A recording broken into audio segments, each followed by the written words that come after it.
Mark సువార్త 12వ అధ్యాయము 18వ వచనం నుండి 27వ వచనం వరకు. The gospel of mark chapter 12 versus 18 through 27. పునరుద్ధానము లేదని చెప్పెడి సద్దూకయ్యులు ఆయన యొద్దకు వచ్చి, బోధకుడా, తన భార్య బ్రతికి ఉండగా ఒకడు పిల్లలు లేక చనిపోయిన ఎడల వాని సహోదరుడు వాని భార్యను పెళ్లి చేసుకొని తన సహోదరునికి సంతానము కలుగజేయవలనని మోషే మాకు రాసి ఇచ్చెను. 7 సహోదరులుండిరి. మొదటివాడు ఒక స్త్రీని పెళ్లి చేసుకొని సంతానము లేక చనిపోయెను. కనుక రెండవ వాడు ఆమెను పెళ్లి చేసుకొనెను. వాడును సంతానము లేక చనిపోయెను. అటువలనే మూడవ వాడును చనిపోయెను. ఇట్లు 7 సంతానము లేకయే చనిపోయిరి. అందరి వెనుక ఆ స్త్రీయు చనిపోయెను. పునరుద్ధానమందు వారిలో ఎవనికి ఆమె భార్యగా ఉండును? ఆమె ఆ 7 భార్య ఆయను గదా అని అడిగిరి.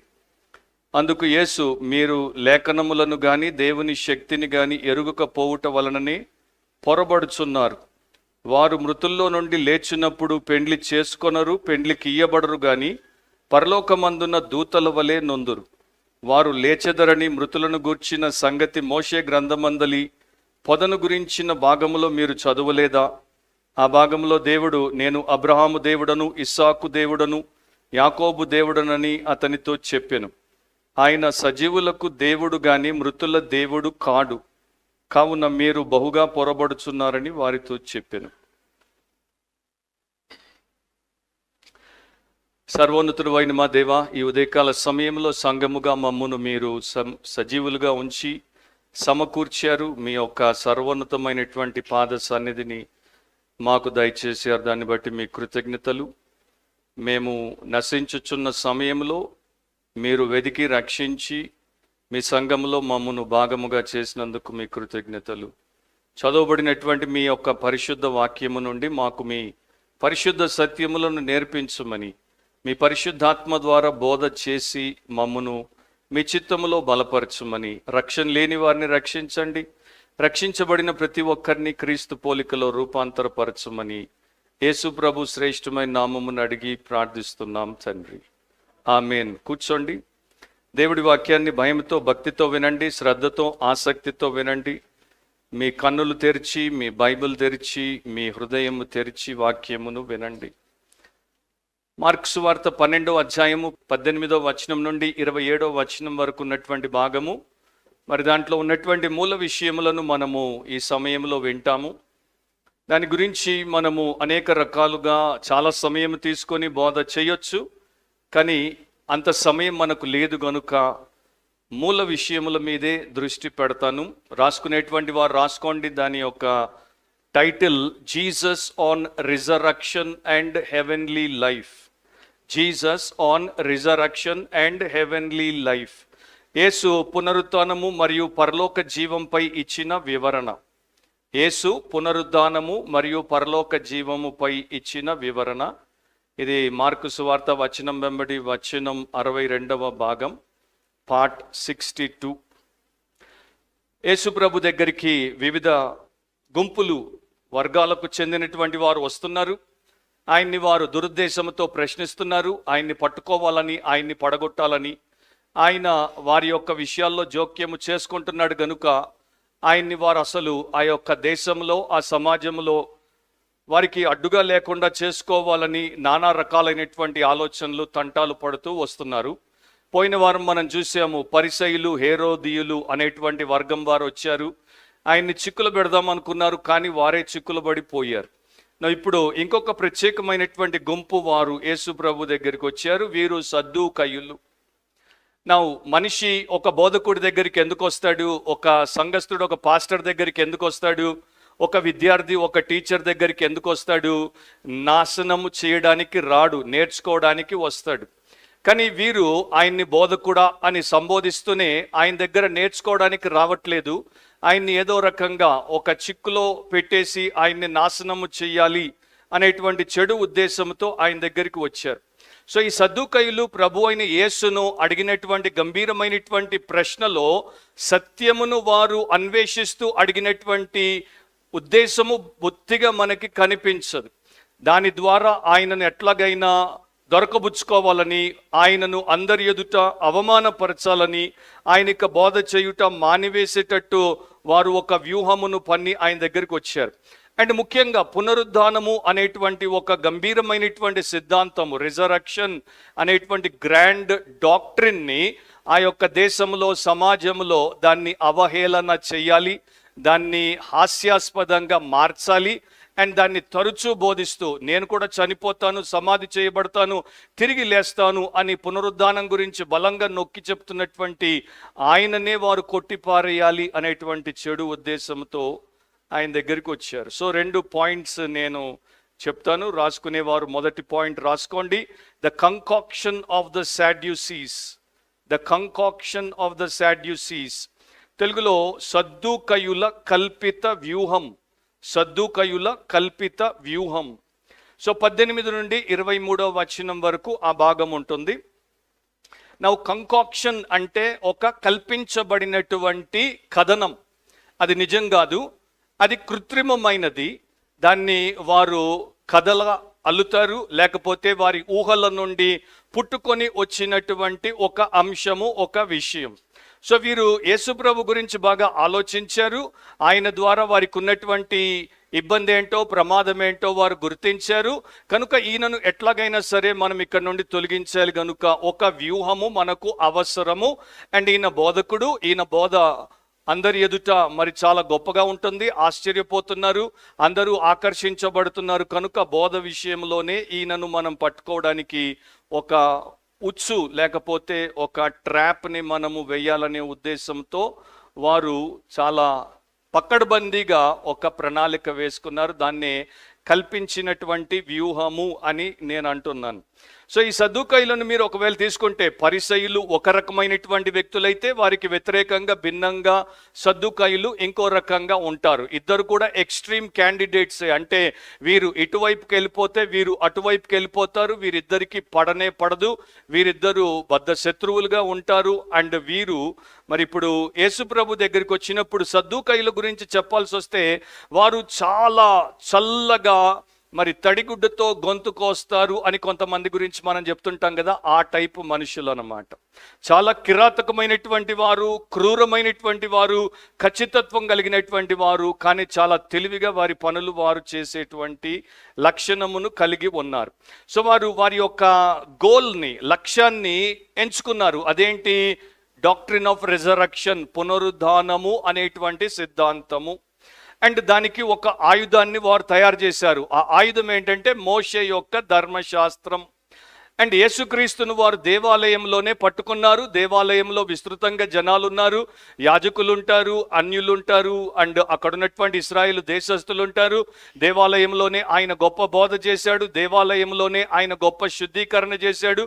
అండ్ వారు ఆయన్ని దేవాలయంలోనే తప్పుబట్టాలని, దేవాలయానికి సంబంధించిన ఆత్మీయ సంగతుల్లో గొప్ప సిద్ధాంతమైనటువంటి పునరుద్ధాన సిద్ధాంతాన్ని వారు అక్కడ ఒక ఊహాజనితమైనటువంటి కథతో ఆయన ముందుకు తీసుకుని వచ్చారు. ఈ కథలో 7 మంది అన్నదమ్ముళ్ళు ఉంటారు.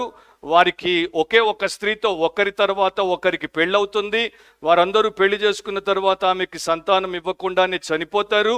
అండ్ వీరందరూ ఒక రోజున నీ లెక్క ప్రకారం, కొంతమంది పరిసయ్యుల లెక్క ప్రకారం పునరుద్ధానంలో విశ్వాసం ఉంచుతారు. కనుక వీరు మరణం తర్వాత మరలా తిరిగి లేస్తారు. లేచినప్పుడు ఆ స్త్రీ వీరిలో ఎవరికి భార్యగా ఉంటుంది? అండ్ ఈ ప్రశ్న ఎక్కడ? దేవాలయంలో అడుగుతున్నారు. ఎప్పుడు? యేసుప్రభు ఇంకా కొన్ని దినాల్లో ఆ యొక్క సిలువలో ఆయన మనందరి నిమిత్తమై బలియాగం అయ్యేటువంటి ఆ శ్రమల వారములో అడుగుతున్నారు. 18వ వచనాన్ని గమనిస్తే, పునరుద్ధానము లేదని చెప్పేడి సద్దూకయులు ఆయన యొద్దకు వచ్చి. సో యేసుక్రీస్తును ఒకవేళ మనము ఎక్కువగా ఎవరి పక్షములో ఉంటాడు అన్న విషయం ఆలోచిస్తే, ఆయన బొత్తిగా సద్దూకయుల పక్షంలో ఉండడు. ఎందుకంటే ఆయనకి సద్దూకయులకి దేవుడికి సంబంధించినటువంటి ఆత్మ సంగతులు, సత్యముల విషయంలో చాలా భేదం ఉంది. కొన్ని విషయాల్లో యేసుక్రీస్తు పరిసయ్యుల వైపు ఉన్నట్టు మనకు కనబడతాడు. ఎందుకంటే అథారిటీ ఆఫ్ స్క్రిప్చర్, లేఖనానికి, దేవుడి వాక్యానికి ఉన్నటువంటి అధికారాన్ని పరిసయ్యులు నమ్ముతున్నారు. యేసుక్రీస్తు ప్రభు దాని గురించి చెప్తూ ఉంటాడు. మరొకటి వారు దేవుని యొక్క విషయంలో వారికి ఉన్నటువంటి ఇంకొకటి ఏంటంటే రిజరక్షన్, అంటే పరిసయ్యులు పునరుద్ధానం ఉందని నమ్ముతారు. యేసు ప్రభు పునరుద్ధానం గురించి బోధించడమే కాదు, నేనే పునరుద్ధానం అని అన్నారు. సో ఈ సద్దూకయ్యులు ఈ విషయానికి వస్తే చిన్న మైనారిటీ, అంటే కొంతమంది మాత్రమే ఉండేవారు. పరిసయ్యులు ఎక్కువ ఉంటారు, సద్దూకయ్యులు తక్కువ ఉంటారు. అండ్ ఈ సద్దూకయ్యులు ఎవరు అనేది మీరు ఒకవేళ చూడాల్సి వస్తే ఆ మొదటి శతాబ్దంలో ఉన్నటువంటి అత్యంత ధనికుల్లో ఒకరిగా, ఒక వర్గముగా గుర్తింపబడినటువంటి వారు, యాజక వర్గానికి సంబంధించిన వారు, రోమన్లతో కలిసి రాజకీయ బలాన్ని కూడా పెంచుకున్నటువంటి వారు, దేవాలయాన్ని శాన్హెడ్రిన్ని అంటే యూదుల మహాసభను, దేవాలయంలో ఉన్నటువంటి ప్రధాన యాజకత్వాన్ని తమ ఆధీనంలో పెట్టుకున్నవారు. పరిసయ్యులు ఎప్పుడు చూసినా సామాన్యమైనటువంటి ప్రజల మధ్యలోకి వెళ్తుంటారు, వస్తుంటారు, వారికి బోధ చేస్తుంటారు. సద్దూకయ్యులు సామాన్యుల మధ్యలోనికి వెళ్ళరు, వారితో ఎక్కువ సంబంధం పెట్టుకోరు, వారికి బోధ చేయరు. వీరు ఆ దేశంలో ఉన్నటువంటి ఉన్నత వర్గానికి, అంటే ఎలీట్ అంటాం కదా, చాలా గొప్ప వ్యక్తులుగా, గనులుగా ఎంచబడేటువంటి వారితోనే సంబంధం పెట్టుకుంటారు. వారికే వీరు చెప్పే బోధలు చెప్పేటువంటి వారిగా ఉంటారు. ఈ సద్దూకయ్యులు అనేటువంటి వారి మూల పితరుడి గురించి చాలా మందికి బలమైనటువంటి అభిప్రాయము, అహరోను వంశస్థుడు, దావీదు కాలములో యాజకుడిగా ఉన్నటువంటి సాదోకు అనేటువంటి వ్యక్తి నుండే ఈ సద్దూకయ్యులు వచ్చారు అని పాత నిబంధనలో ఉన్నటువంటి అనేక వచనాల ద్వారా ఆ అభిప్రాయాన్ని వెల్లబుచ్చుతారు. అవి మనం చదివితే దానికి మనము చాలా బలముందని, అది వాస్తవమే అని ఒప్పుకోవచ్చు. అండ్ ఈ వంశస్థులు, సాదోకు వంశస్థులు, ఆయన అహరోను వంశస్థుడు గనుక వారికే దేవుడు యాజకత్వాన్ని ఇచ్చాడు గనుక మీరు ఎహెచ్కేలు 40-46 చదివితే, ఎజికియల్ 40-46లో ఈ వంశం వారే ప్రధాన యాజకులుగా దేవుని యొక్క దేవాలయంలో సేవ చేస్తారు అనేది దేవుడు నిర్ణయించాడు. ఇక న్యూ టెస్టిమెంట్లో ఒక్క వచనాన్ని నేను చదువుతాను, మీరు గమనించండి. అపోస్తలుల కార్యములు 5వ అధ్యాయము 17వ వచనం, యాక్ట్స్ 5:17. ప్రధాన యాజకుడును అతనితో కూడా ఉన్న వారందరూ అనగా సద్దూకయ్యుల తెగవారు లేచి మత్సరముతో నిండుకుని. సో యేసు ప్రభు ఈ లోకంలో ఉన్నప్పుడు ఆయనకు ముందు నుండి ఆయన తర్వాత వరకు కూడా ఉన్నటువంటి ప్రధాన యాజకుల్లో ప్రాముఖ్యంగా ఎక్కువ కాలము సద్దూకయ్యుల తెగకు సంబంధించిన వారు, మరి వారు ప్రధాన యాజకులుగా ఉన్నారు. అండ్ ఆయన కాలంలో ఉన్నటువంటి అన్న కయపాలు కూడా ఆ సద్దూకయ్యుల వర్గానికి సంబంధించినటువంటి వారు. సో వీరు రాజకీయంగా సాంప్రదాయవాదులు, అండ్ వీరు రోమా ప్రభుత్వానికి మద్దతుదారులు. ముఖ్యంగా వీరు ప్రతిసారి చెప్పేది ఏంటంటే పునరుత్థానము లేదు కనుక మనిషికి మరణము తర్వాత ముగింపు అనేది ఉండదు, తీర్పు అనేది జరగదు. సో వారు చెప్పినటువంటి ఆ యొక్క థియాలజీ లేకపోతే ఆ ఫిలాసఫీ మనిషిని అప్రమత్తంగా ఉండనిచ్చేది కాదు. దేవుడికి భయపడాల్సినటువంటి అవసరం లేదు, ఎందుకంటే మనము ఈ బ్రతికినటువంటి కాలంలోనే మన ఇష్టానుసారంగా బ్రతకాలి, చనిపోయిన తర్వాత ఏమీ లేదు, దేవుడు మనల్ని తీర్పు తీర్చడు, లెక్క అడగడు అనేటువంటి ఆ స్థితిలో ఉంటారు. అందుకనే వీరు దేవాలయాన్ని వ్యాపార కేంద్రంగా మార్చారు, అందుకనే వీరు భయంకరమైనటువంటి దోపిడీ చేశారు, అందుకనే వీరు ఆత్మీయులుగా కనబడిన బొత్తిగా ఆత్మీయత లేకుండా బ్రతికారు. సో వీరు దేన్ని నమ్ముతారు? వీరికి బైబిల్లో ఓల్డ్ టెస్టమెంట్లో కేవలము మొదటి 5 గ్రంథాలు, తోరా దేవుడు మోషే ద్వారా ఇచ్చినటువంటి ధర్మశాస్త్రమును మాత్రమే దేవుడి వాక్యముగా వారు నమ్ముతారు. దాన్నే వారి జీవితాలను శాసించేటువంటి అధికారిక గ్రంథంగా నమ్ముతారు. వీరు పాత నిబంధనలో ఉన్నటువంటి ప్రవక్తల గ్రంథాలను నమ్మరు, అక్కడ ఉన్నటువంటి ఇతర లేఖనాలను నమ్మరు, వాటిని వీరు చదవరు, పట్టించుకోరు, వాటిని వీరి మీద అధికారం ఉన్నటువంటి దేవుని వాక్యముగా ఎంచరు. పరిసయ్యులకి వీరికి ఉన్నటువంటి తేడా ఏంటి? పరిసయ్యులు పాత నిబంధన అంతటినీ నమ్ముతారు, అంటే ధర్మశాస్త్రాన్ని, ప్రవక్తల గ్రంథాలను, తర్వాత మరి కీర్తనలను, సామెతలు అన్నింటినీ వారు నమ్ముతారు. వారికి ఉన్నటువంటి మరొక బలహీనత ఏంటంటే వాటికి వారు స్వంత వ్యాఖ్యానాలు ఇస్తారు, అంటే దేవుడి బైబిల్కి వారు ఇంటర్ప్రిటేషన్ ఇస్తారు. దాంతోపాటు ర్యాబైలు చెప్తున్నటువంటి ఓరల్ టీచింగ్ని కూడా వారు తీసుకొని పొందుపరుచుకొని వీటితో పాటు వాటిని కూడా పెట్టుకుంటారు. సో ఒక రకంగా చెప్పాలంటే మరి బైబిల్తో పాటు ఇతర బోధలు సేవకులు రాబాయిలు చెప్పినటువంటివి వారు పెట్టుకుంటారు, వాటికి విలువనిస్తారు. బైబిల్లో పాత నిబంధన అంతటిని వారు తీసుకుంటారు, కానీ దానికి స్వంత ఇంటర్ప్రిటేషన్, స్వంత అర్థము చెప్తారు. పరిసయ్యులు అట్లా చేస్తారు, సద్దుకయ్యులు అట్లా చెయ్యరు. సో వీరిద్దరి మధ్యలో ఎప్పుడు తగాదా, ఎప్పుడు చర్చ, బహిరంగంగా లేకపోతే రహస్యంగా ఎక్కడ జరిగినా కూడా పునరుద్ధానం గురించి వీళ్ళిద్దరూ కొట్టుకుంటూ ఉంటారు. అండ్ మిష్నాలోనే ఒక మరి మిష్నా సాన్హెడ్రిన్ 10.1లో ఇట్లా రాయబడి ఉంది, సద్దుకయ్యులకు వ్యతిరేకంగా వారు ఒక మరి శాసనాన్ని రాసుకున్నారు. తోరా అంటే ధర్మశాస్త్రము నుండి మృతుల పునరుద్ధానాన్ని నిరూపించలేమని, దానిలో ఉన్నట్టు మేము గ్రహించలేమని చెప్పే ఎవరికైనా రాబోయే యుగములో అంటే పరలోక రాజ్యంలో బొత్తిగా పాలు పంపులు ఉండవు. సో అది సద్దుకయ్యులకి వారు చేస్తున్నటువంటి హెచ్చరిక. మీరు పునరుద్ధానం లేదంటున్నారు కనుక రేపు మీరు తిరిగి లేచిన తర్వాత మరణము నుండి మీరు పరలోక రాజ్యంలోనికి రారు. 2వ శతాబ్దంలో సినోప్ అనేటువంటి ప్రాంతానికి సంబంధించినటువంటి ఒక ధనికుడైనటువంటి ఓడల వ్యాపారి ఉండేవాడు. ఆయన పేరు మార్సియన్. ఈ మార్సియన్ ఒక హెరెటిక్ అంటే ఒక మతభేది లేకపోతే వితండవాది. ఈయన రోమ్ నగరానికి వచ్చాడు. వచ్చిన తర్వాత క్రైస్తవ్యంలో ఒక తీవ్రమైనటువంటి మార్పును ప్రతిపాదించాడు, ప్రపోజ్ చేశాడు. అదేంటి? పాత నిబంధన అంతటిని బైబిల్ నుండి తీసేశాడు, క్రొత్త నిబంధనలో చాలా భాగాన్ని బైబిల్ నుండి తీసేశాడు. లూకా సువార్తను తీసుకున్నాడు, దాంట్లో అనవసరమైనటువంటి భాగాలన్నీ కత్తిరించేసి తీసేశాడు. అంటే లూకా ఉన్నటువంటి 24 అధ్యాయాలని తగ్గించాడు. దాంతోపాటు అపోస్తులైనటువంటి పౌలు రాసినటువంటి కేవలం 10 పత్రికలనే తీసుకున్నాడు. సో లూకాలో కొంత, పౌలు రాసిన 10 పత్రికల్ని పెట్టుకొని ఇదే దేవుడి వాక్యము, దీని మీదే మనము ఆధారపడి బ్రతకాలని తన సొంత కొత్త బోధను మొదలుపెట్టాడు. ఆ ప్రకారము ఆయన ఇంకొక గుంపును తయారు చేశాడు, ఒక సెక్ట్ని, అంటే తప్పుడు బోధకుల సెక్ట్ని తయారు చేశాడు. సద్దుకయ్యులకు ఇతడు ఎట్లా సరిపోతాడంటే వారు మిగతా అన్ని తోసేశారు, మోషే ధర్మశాస్త్రాన్ని మాత్రమే కలిగి ఉన్నారు. ఇతడు కూడా అట్లాగే మిగతా వాటన్నిటిని తీసేశాడు, కేవలం తనకు నచ్చింది మాత్రమే పెట్టుకున్నాడు. అండ్ ఇక్కడ మనందరికీ కూడా ఒక హెచ్చరిక అవసరం. అదేంటంటే మనలో కూడా చాలా మందికి ఉన్నటువంటి ఒక చాలా సహజమైనటువంటి బలహీనత ఏంటంటే, మనం బైబిల్ చదివినప్పుడు లేకపోతే బోధ విన్నప్పుడు మనకిష్టమైనవి, మనకు కావాల్సినవి, మనకు నచ్చినవి, మనకు ఇబ్బంది కలిగి మనకు గుచ్చనివి వాటిని మనం తీసుకుంటాం, మిగతా వాటిని మనం నెగ్లెక్ట్ చేస్తాం. మనం బైబిల్లో ఓల్డ్ టెస్టమెంట్ ని తీసేయకపోవచ్చు, మనం కొన్ని పత్రికల్ని కత్తిరించేసి పక్కన పారేయకపోవచ్చు, మన దగ్గర బైబిల్ ఇంట్లో గూట్లో బ్యాగులో నెత్తి కింద ఉండొచ్చు, కానీ దాన్ని మనము అంగీకరించే విషయం ఉంది చూడండి, జీవితానికి ఆపాదించుకునే విషయం ఉంది చూడండి. అక్కడ ఇది నాకు అక్కర్లేదు, ఇది నాకు కాదు, అదే నాకు, ఇది నా ఆదరణ కోసం, అది నా ఉపశమనం కోసం, ఇది నా ధైర్యం కోసం, అది నా నిరీక్షణ కోసం, ఇది నా ప్రోత్సాహం కోసం అనేటువంటి పని చేస్తాం చూడండి. మనం కూడా మార్సియన్లుగా సద్దుకయ్యులుగానే ఆ ఘోర పాపాన్ని చేస్తున్నాం. ఇంకోసారి ఎప్పుడు అట్లా చేయకండి. This is one book and ఇది ఒకే ఒక ఏకీకృత గ్రంథము.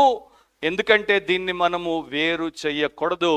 పాత నిబంధన, క్రొత్త నిబంధన. ప్యూరిటన్ భక్తుడి ప్రకారము ఒక తల్లి యొక్క 2 రెమ్ములు, ఆ 2 రెమ్ములు బిడ్డ పాలు దాగి పోషించబడి పెరగడానికి అవసరం అని చెప్పాడు. అవి 2 విశ్వాసి యొక్క కన్నులు అన్నాడు. కనుక ఒక కన్నుతో నేను బతుకుతా, ఒక దాంతో నేను ఉంటా అనేటువంటి మూర్ఖపు పని చేసేటట్టు మనము చెయ్యకుందుముగాక. ఇప్పుడైనా మార్చండి. నేను కఠినంగా వాక్యం చెప్పినప్పుడు నా దగ్గరికి వచ్చి చెప్పేవారు చాలా తక్కువ. కన్విక్షన్కి గురయ్యాను, నా పాపం దేవుడు ఎత్తి చూపాడు, నేను మారు మనసు పొందుతున్నాను, మీకు థ్యాంక్ యూ అని చెప్పిన వారు చాలా తక్కువ.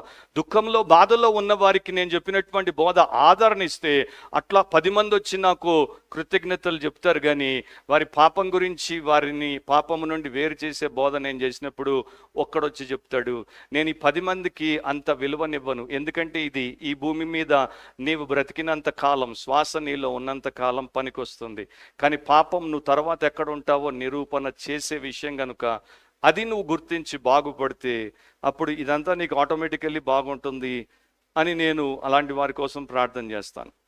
సో ధర్మశాస్త్రాన్ని వారు చదివారు, కానీ వారు చదవాల్సినటువంటి రీతిలో చదవలేదు. ఎందుకంటే దాంట్లో పునరుద్ధానం గురించి మోషేకి దేవుడు తెలియజేశాడు, మోషే దాన్ని నమ్మాడు, మోషే దాన్ని రాశాడు, కానీ వీరు మోషేని చదువుతూ కూడా దాన్ని వీరు తెలుసుకోలేకపోయారు. సో వీరు పునరుద్ధానము లేదని చెప్పేడి అని మార్కు మనకి తెలియజేస్తున్నాడు. ఎందుకంటే పునరుద్ధానము అనేది మోషే రాసినటువంటి తోరా గ్రంథముల్లో 5 గ్రంథాల్లో స్పష్టముగా అండ్ నిస్సందేహమైనటువంటి ప్రస్తావన పైకట్ల చూడగానే కనిపించేటట్టు రాయబడలేదు కనుక వీరు లేదు అనుకున్నారు. వీరు ఇంకొకటి కూడా నమ్మరు, అదేంటంటే సూపర్ న్యాచురల్ అసాధారణమైనటువంటి అద్భుతాలను కూడా వీరు నమ్మరు. అండ్ ఈ అద్భుతాలు పంచగ్రంథాల్లో దేవుడు ఐగుప్తు నుండి ఇశ్రాయేల్ను బయటికి తీసుకుని వచ్చినప్పుడు ఎట్లా చేశాడో వారు చదువుతూనే ఉంటారు, తెలుసు వారికి. అయినా కూడా దేవుడు అద్భుతాలు చేస్తాడు అనేటువంటి విషయం వీరికి లేదు. సో వీరు దేవాలయంలో ఉన్నారు, ప్రధాన యాజకులుగా ఉన్నారు, యాజకత్వం చేస్తున్నారు, జనాలకు ఆత్మీయ మార్గదర్శకులుగా ఉన్నారు, జీవాధిపతి అయినటువంటి దేవుడు అంటారు. కానీ ఆ దేవుడు ఒక చనిపోయినటువంటి వ్యక్తిని తిరిగి లేపలేడు అనేది వీరి బలమైనటువంటి వాదన. జస్ట్ చూడండి, అందుకనే యేసుప్రభు వీరి గురించి చెప్తాడు, మీరు పొరబడుచున్నారు, మీకు లేఖనములు దేవుని శక్తి రెండు తెలియవు.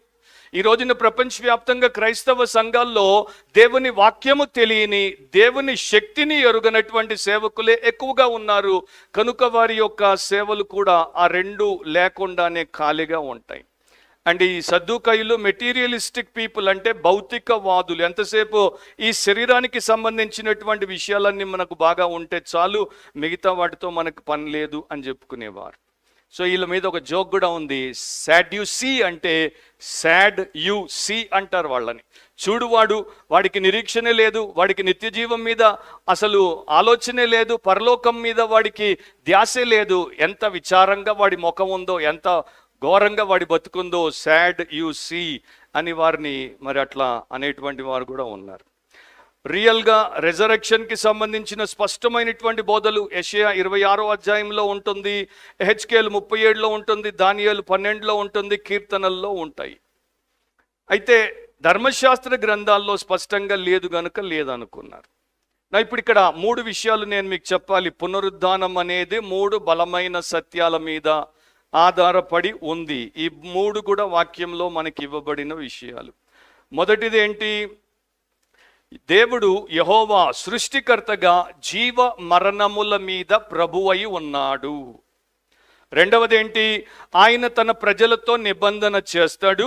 అండ్ ఆయన నిత్యుడు, జీవిస్తూనే ఉన్నాడు, జీవిస్తూనే ఉంటాడు.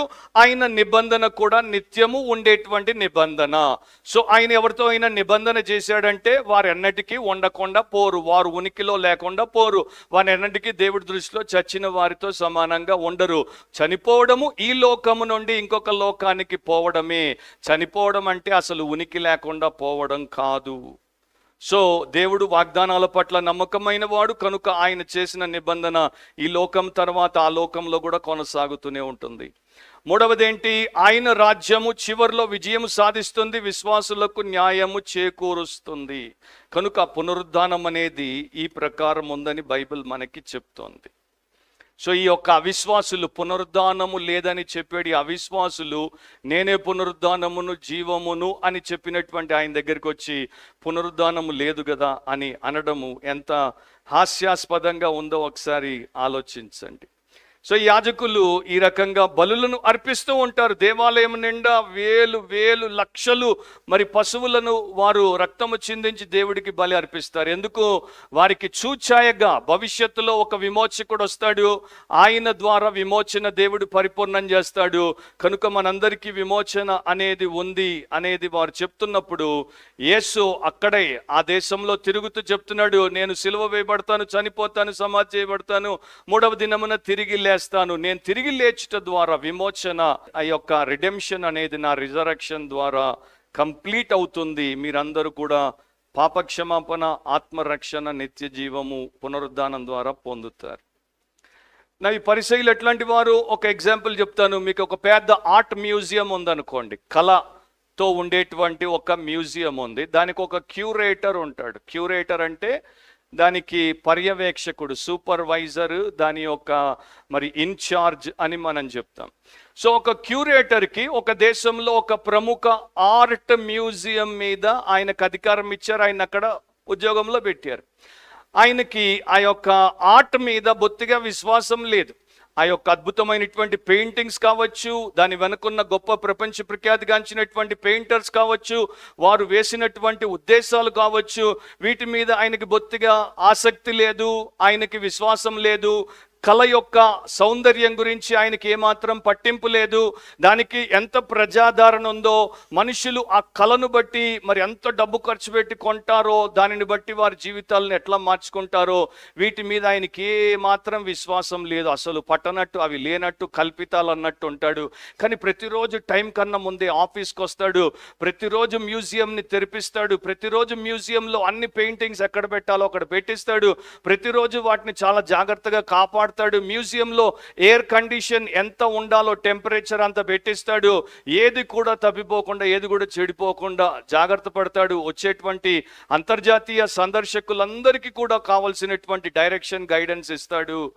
ఆయనకి క్యాన్వస్ అంటే ఏంటో తెలుసు, ఎన్ని రకాల క్యాన్వస్లు ఉన్నాయో తెలుసు, ఎన్ని రకాల రంగు పెయింట్లు ఉన్నాయో తెలుసు, ప్రతి కళాకారుడి యొక్క జీవితం తెలుసు, ఏ సమయంలో ఎక్కడ ఎందుకు ఇట్లాంటి పెయింటింగ్ వేశాడో తెలుసు. ఆయనకున్నంత జ్ఞానం ఇంకెవరికి లేదు. కానీ ఆయనకి బొత్తిగా దాంట్లో విశ్వాసమే లేదు. ఈ సద్దుకైలు కూడా ఈయన టైపే. దేవాలయంలోనే ఉంటారు, దేవుడి ముందే కనబడతారు, యాజకత్వం చేస్తారు, దేవుడి తరపున పరిచారకులుగా, ప్రతినిధులుగా ప్రజల ముందుకు వస్తారు. వీరే ప్రధాన యాజకులు, వీరి హయాంలో దేవాలయం ఉంది. కానీ వీరికి ఆ దేవుడి మీద బొత్తిగా విశ్వాసం లేదు. వీరికి ఆ దేవుడు తెలియదు, దేవుడి వాక్యం తెలియదు, దేవుడి శక్తి ఏంటో తెలియదు. అలెగ్జాండర్ వైట్ అనేటువంటి దైవ సేవకుడు ఇట్లా అంటాడు, అన్నిటికంటే అత్యంత ప్రమాదకరమైన అవిశ్వాసం ఏంటంటే, వీధిలో తిరిగేటువంటి నాస్తికుడి అవిశ్వాసం కాదు, బలిపీఠం దగ్గర నిలబడే యాజకుని అవిశ్వాసమే. ఎందుకంటే అతడు పరిశుద్ధమైనటువంటి విషయాలను చల్లబడిన చేతులతో, భక్తిహీనమైనటువంటి హృదయముతో ముట్టుకుంటూ ఉంటాడు. సో ఒక యాజకుడు చల్లబడిన చేతులతో, భక్తిహీనమైనటువంటి హృదయాలతో మండేటువంటి పరిశుద్ధమైనటువంటి విషయాలను నిరంతరం ముట్టుకుంటూనే ఉంటాడు. అట్లాంటి యాజకులు, పాస్టర్లు, సేవకులు ప్రపంచంలో అత్యధికంగా ఉన్నారు. అది మన కాలానికి మనకున్న దరిద్రం. ఇక 19 నుండి 23 వరకు వెళ్దాం. వారి యొక్క వ్యూహాత్మకమైనటువంటి కంకాక్టెడ్ స్టోరీ, కథ. బోధకుడా, తన భార్య బ్రతికి ఉండగా ఒకడు పిల్లలు లేక చనిపోయిన ఎడల వాని సహోదరుడు వాని భార్యను పెళ్లి చేసుకొని తన సహోదరునికి సంతానము కలుగజేయవలనని మోషే మాకు రాసి ఇచ్చెను. 7 సహోదరులుండిరి. మొదటివాడు ఒక స్త్రీని పెళ్లి చేసుకొని సంతానము లేక చనిపోయెను, కనుక రెండో వాడు ఆమెను పెళ్లి చేసుకొనెను, వాడును సంతానము లేక చనిపోయెను. అటువలనే మూడో వాడును చనిపోయెను. ఇట్లు 7 సంతానము లేకయే చనిపోయిరి. అందరి వెనుక ఆ స్త్రీయు చనిపోయెను. పునరుద్ధానమందు వారిలో ఎవనికి ఆమె భార్యగా ఉండును? ఆమె ఆ 7 భార్య ఆయెను గదా అని అడిగిరి. బోధకుడా అని మొదలుపెట్టారు. కానీ ఆయన అంటే బొత్తిగా వారికి మర్యాద లేదు, గౌరవం లేదు. ఆయన అందరూ బోధకుడిగా గౌరవిస్తున్నారు కనుక వీరు కూడా బోధకుడా అని సంబోధించారు. కానీ హృదయంలో మాత్రము ఈయన్ని ఎంత త్వరగా ఈ బోధకుడి ఈ స్థితి నుండి పడగొట్టేసి, తొలగించేసి బోధకుడిగా లేకుండా చేద్దామన్న ఆలోచన. ఒక మెంబర్ నా దగ్గరకు వచ్చి పాస్టర్ గారు అంటే నేనేం ఉబ్బిపోను, ఎందుకంటే వారి పలుకుల్లో నా మీద పాస్టర్ గారు అనే మర్యాద ఉండొచ్చు. వారి హృదయంలో నన్ను ఒక హీనుడిగా వారు చూస్తూ ఉండొచ్చు. సో ఇవన్నీ కూడా మనం జీసస్ దగ్గర నుండి, ఆయన లైఫ్ నుండి, ఆయనకు జరిగినటువంటి ఎక్స్పీరియన్సెస్ నుండి మనం నేర్చుకోవాల్సినటువంటి విషయాలు. సద్దుకయ్యులు యేసును బోధకుడు అంటున్నారు, కానీ ఆయన్ని ఎంత త్వరగా మరి నాశనం చేద్దాం అనేటువంటి ప్లాన్. సో మనము ఎవరైనా వచ్చి బ్రదర్, సిస్టర్ అనగానే పడిపోకండి, వారి కోసం ప్రార్థన చేయండి. వీరి పలుకు, వీరి ప్రవర్తన, వీరి ప్రవృత్తి ఒకటిగా ఉండునట్లు చేయి ప్రభు అని ప్రార్థన చేద్దాం. సో వీరికి బోధకుడి దగ్గర ఏమీ నేర్చుకోవాల్సినటువంటి అవసరత లేదు. ఎందుకంటే వీరు అక్కడ ఏమంటున్నారు, మోషే మాకు రాసి ఇచ్చెను. మాకు ఒకే ఒక బోధకుడు ఉన్నాడు, ఆ బోధకుడు తప్ప మాకు ఇంక ఏ బోధకుడితో పని లేదు. మేము అధికారికంగా గౌరవించే ఒకే ఒక్క బోధకుడు మోషే. ఆయన దేవుడి ద్వారా మాకు అనుగ్రహించబడినటువంటి బోధకుడు. ఆయన మాకు రాసి ఇచ్చాడు. ఏమి రాసి ఇచ్చాడు? వీరు చెప్పినటువంటి ఒక వ్యక్తి ఒక స్త్రీని పెళ్లి చేసుకున్నాడు. ఏదో కారణం చేత ఆమెకు సంతానము కలక్క ముందే భర్త చనిపోయాడు. సో మోషే ఏమి రాసి ఇచ్చాడు? ఒకసారి మీరు ద్వితీయోపదేశ కాండం అంటే డ్యూటరానమీ తిప్పి చూడండి. అక్కడ 25వ అధ్యాయము 5 నుండి 10 వరకు అంతా నేను చదవను, 5-6 వచనాలు చదువుతాను. డ్యూటరానమీ 25 రాసుకోండి, 5 through 10, 5 నుండి 10 వరకు. కానీ మనం ఇప్పుడు 5-6 మాత్రమే చదువుదాం. సహోదరులు కూడి నివసించుచుండగా వారిలో ఒకడు సంతానము లేక చనిపోయిన ఎడల చనిపోయిన వాని భార్య అన్యుని పెళ్లి చేసుకొనకూడదు. ఆమె పెనిమిటి సహోదరుడు ఆమె యొద్దకు పోయి ఆమెను పెళ్లి చేసుకొని తన సహోదరునికి మారుగా ఆమె ఎడల భర్త ధర్మము జరుపవలెను. చనిపోయిన సహోదరుని పేరు ఇశ్రాయేలీయులలో నుండి తుడిచివేయబడకుండానట్లు ఆమె కను జ్యేష్ఠ కుమారుడు చనిపోయిన సహోదరునికి వారసుడుగా ఉండవలెను. సో దీన్ని లెవిరేట్ మ్యారేజ్ అంటారు. లెవిర్ అనేటువంటి లాటిన్ పదానికి బ్రదర్ ఇన్ లా అని అర్థం, అంటే నా భర్త సహోదరుడు అని అర్థం. సో ఇది మనకి కొంచెం ఈ కాలంలో ఉండేటువంటి మనకి ఇది చాలా విచిత్రంగా, విడ్డూరంగా అండ్ అంగీకరించలేని అసహ్యమైనటువంటి విషయంగా ఉండొచ్చు. ఆ కాలంలో ఆ సమాజంలో ఇది వారికి న్యాయబద్ధము, అంగీకార యోగ్యం. ఈ లెవిరేట్ మ్యారేజెస్ ఇప్పటికి కూడా మీరు కొన్ని ఆఫ్రికన్ దేశాల్లో చూస్తారు. అండ్ మన దేశంలో, భారతదేశంలో, హిమాచల్ ప్రదేశ్లో అండ్ హర్యానాలో ఇప్పటికి కూడా ఇట్లాంటిది ఉంది.